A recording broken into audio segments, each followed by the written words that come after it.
isn't it?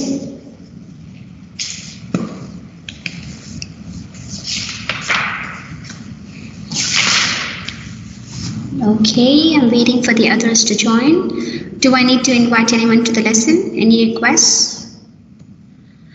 Only 6 attendees so far. Let me put the meeting details in the chat if anybody is facing any problem. Okay. All right, I told you that I'll be revising the paper 4 questions. So let's do that first before we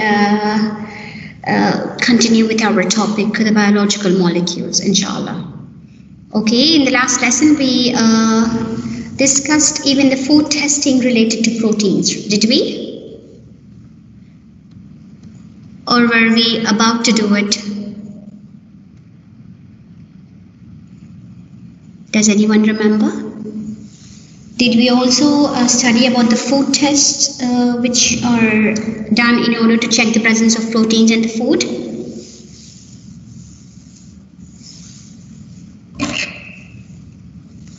Girls? According to me, we finished the proteins topic and we were talking about the Buret test, which we did not complete, right? We just started discussing about it. Yes or no? Ladies,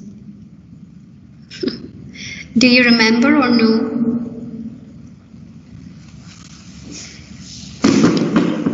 No one remembers. Good morning. Good morning, sweetie. How are you?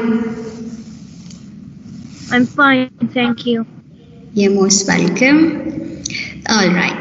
We have 15 attendees now, 16. I shall download the attendance just before the end of the lesson. Please do remind me. So let's discuss about the paper 4 style questions as to how the questions are asked in paper 4. We know the paper 2 style already. There are the MCQ questions. So let's discuss your questions so that you get an idea as to how the paper 4 style questions, which are the structured questions asked in the in your IGCSE P4, all right, which is otherwise known as extended. So we are going to discuss the structured questions from chapter 1, 2 and 3 in this presentation. All right. Okay, the objectives for this presentation are to practice paper 4 questions from chapter 1, chapter 2, chapter 3, and also to discuss paper 4 style questions, which are structured questions. Okay, now look at this question, question number A, which says define the term species. Okay, so how do you define the term species? Who's going to define species to me?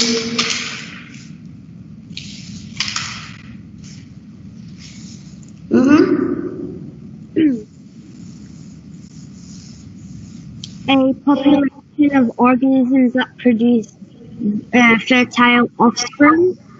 Yeah, very good. A group of organisms which breed among themselves and reproduce, or which produce the offsprings of their own kind, are known as species, isn't it? Okay, now very good. The next question is the merino is a breed of sheep, which you can see in the picture here, that is farmed mainly for its wool.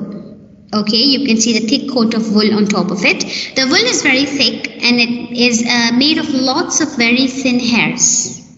Now figure 1 shows a female merino sheep with her newborn lamb. B. The presence of hair is a feature that is only found in mammals, isn't it? Now state 2 other features that distinguish mammals from all other vertebrates.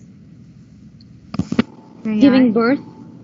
Giving birth to young ones, excellent. And what is the next feature?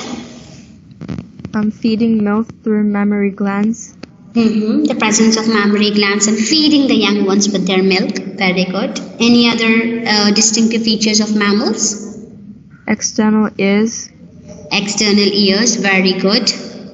Excellent. Okay, so you can discuss about any 2 features as we mentioned right now, giving birth to young ones, presence of mammary glands, and the presence of pointed ears. All these, any one of these should be mentioned over here, and you will get how many marks for this question? So you will Two. get the definition plus 2 for the two features you're mentioning. So this is the 4 marks question. So do you get an idea? This only for writing two features and also the definition of species. However, you have to write the exact definition or which is almost close to the exact one, then you will score 4 marks. Clear about this question? Shall we move on? Yes. Yes.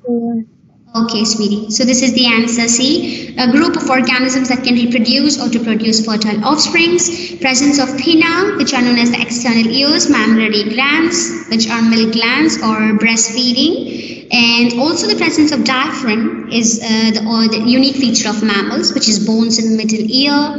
The 4 different types of teeth, 2 sets of teeth, the sweat glands, enucleated RBC, uterus, placenta, navel, and okay, this much would be enough for you. So you can write any one of these points in order to score 2 marks. Great. Let's move on to next question. Table 4.1 shows 4 structures associated with the human male reproductive system. So we did not do this topic, so this is only for your idea. Okay, now complete table 4.1 by identifying the level of organization of each structure. Yes, level of organization, we can do it without even studying the male reproductive system, isn't it? So choose your answers from the list. So we have the answers here: cell, cell structure, organ, organ system, organism, and tissue, which are the levels of the organization. We need to put each one of the structure under the any level which it matches to. Epithelium, what is it?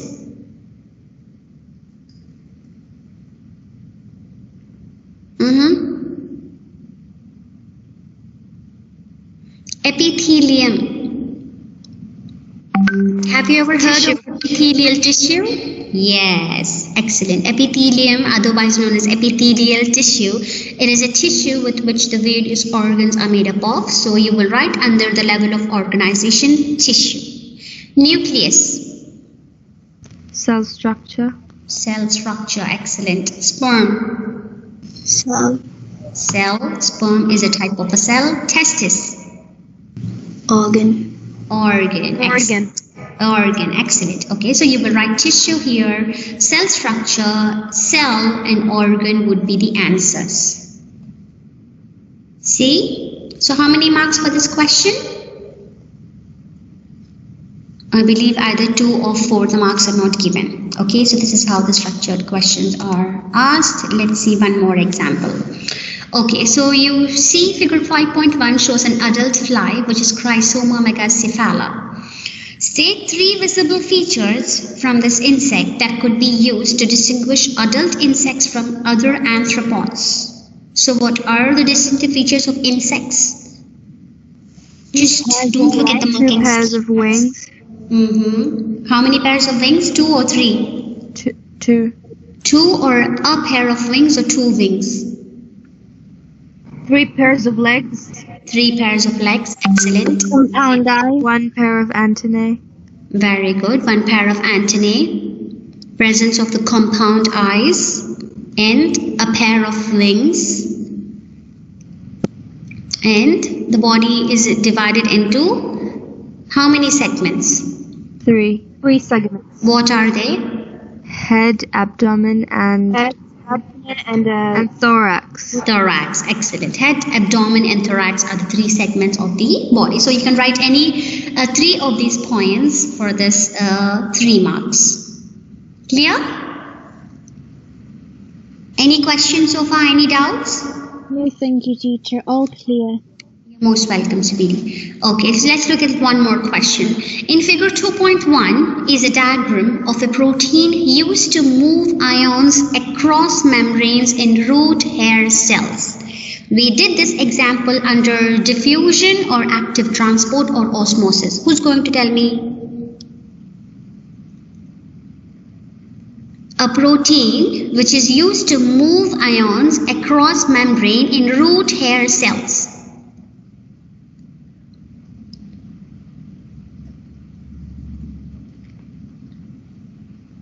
Okay, think and tell me which process is involved over here. Let me explain the diagram 2.1 to you. So you can see this diagram. This is the protein which helps in the movement of the ions. Here you have the high concentration of the ions. So this is the inside cell. This is the cell membrane. And this is outside of the cell. Okay, and this is the direction of the movement. You can see the direction of movement is the low concentration of ions to high concentration of the ions. Okay, sweeties, so this is the outside of the cell and this is the cell membrane and this is the inside of the cell. Now, number 1, state the name of the process that moves mineral ions into root hair cells through cell membrane proteins. What is the name of the process involved here? Is it active transport?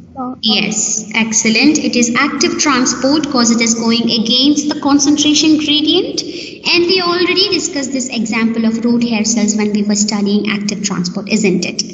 Okay, so this is the concentration gradient you can see against it. So the movement is active transport. Number 2, I'm sorry. Explain how protein molecules move ions across a membrane during this process. How do they do that? You forgot already about active transport, which we did just last week? May I? Go ahead, sweetie. The protein molecule enters the transport protein. The transport protein changes shape and the energy needed is provided. Protein molecule enters the transport protein, or what enters the transport protein? The ions, isn't it? Which ions are they? I'm sorry to interrupt, sweetie, but which ions are traveling over here? We are talking about the nitrate ions, isn't it?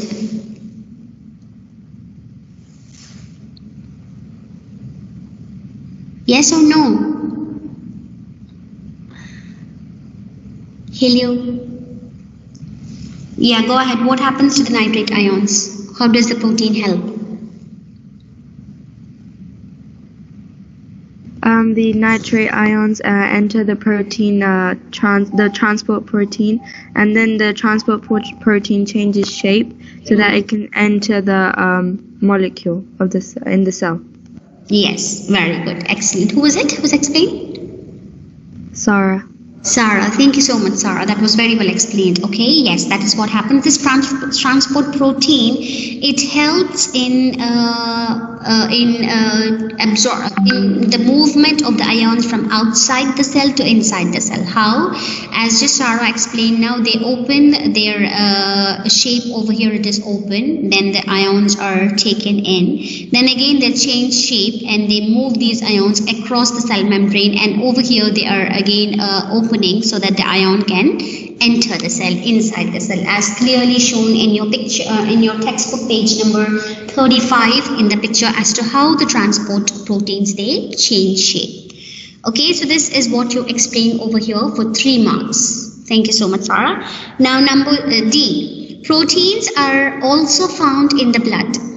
Why am I pressing? Now state the names of 2 proteins found in the blood.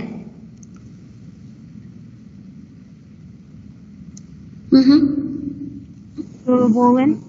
Hemoglobin, very good. And what is the name of the second protein?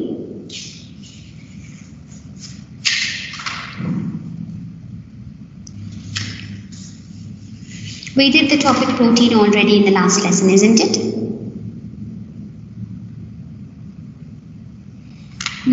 Hemoglobin is one of the protein which is present in the milk. The next example is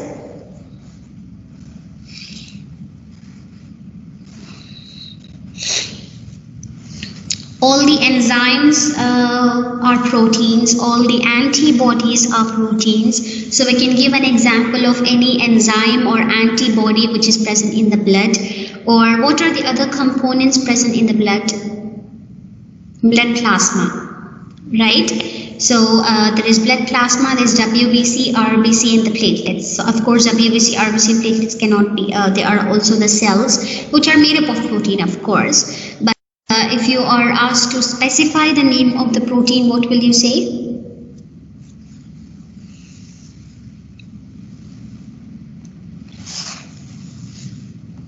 Okay, so here is the answer, active transport, and these are the steps you can write in 2C, wherein protein uses energy ATP from the respiration. Idea of protein interaction with the ions. Then you will talk about the change in shape of the protein. Then ions, they move through the protein against the concentration gradient, or when the lower concentration to the high concentration. So you have to mention all these when you are explaining about how the protein molecules, they help in moving ions across the membrane.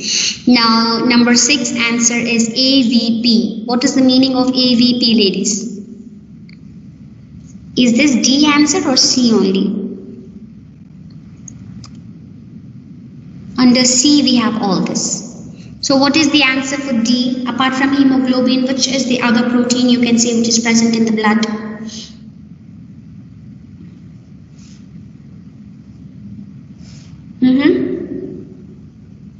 What is AVP first? Who's going to tell me?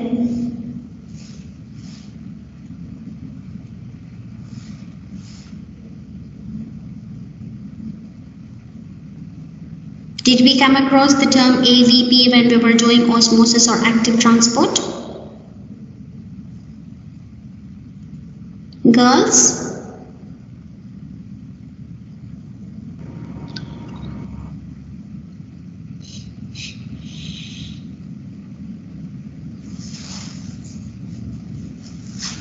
According to me, AVP is a hormone which is present in the blood. Because you did not take about this hormone in the blood, you will not be able to, I cannot explain it to you further. But AVP is the name of the hormone which is present in the blood. So we all know that all the hormones, all the enzymes, antibodies, all of them are made up of proteins. Yes, did we study that or no? Yes. Yes. So whenever you are being asked about the proteins which are present in the blood, of course you will talk about hemoglobin. Apart from that, you can talk about the plasma proteins which are present in the plasma. Okay, in the blood plasma. Then you can also talk about the various hormones and also the antibodies. Okay, so the second answer over here is you can talk about the plasma proteins. The number 1 is hemoglobin, number 2 is plasma protein, or you can also write about hormones.